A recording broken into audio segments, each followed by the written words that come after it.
Hey everybody, it's time to get back to work.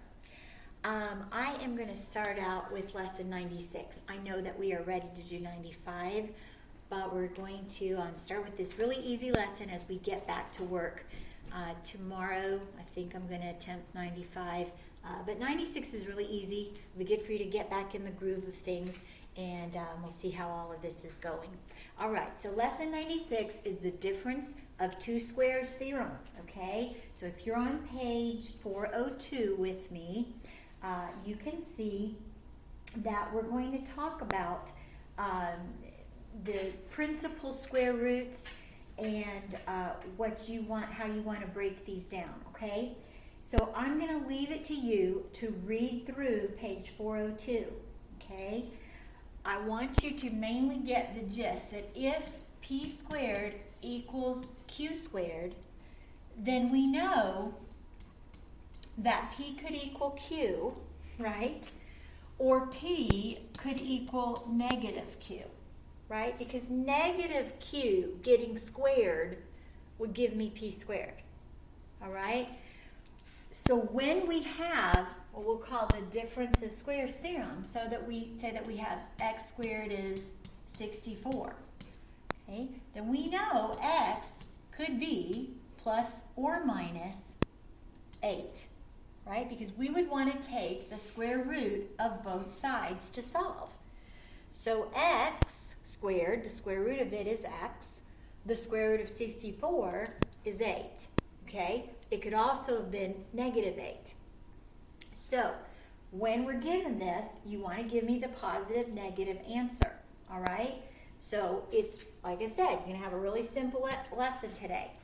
The first example says p squared is 16. Oh, good, the pen doesn't want to work today. All right, let's just do this again, all right?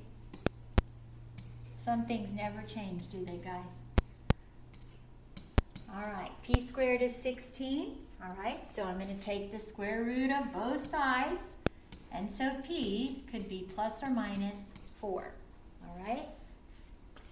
Now, if we're given something that is not a perfect square, like example 2, all right, then I'd say y is equal to plus or minus radical 41.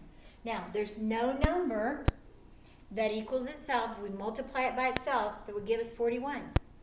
There's no perfect square factor, so I'm just going to leave it. You do not have to approximate it to a decimal. You're just going to give me plus or minus radical 41. It is simplified, okay?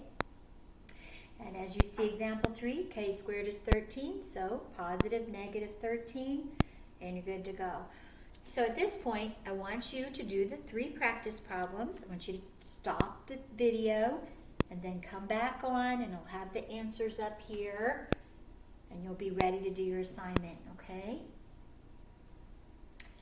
So for A, p squared is 169. Okay, so that is a perfect square, so good.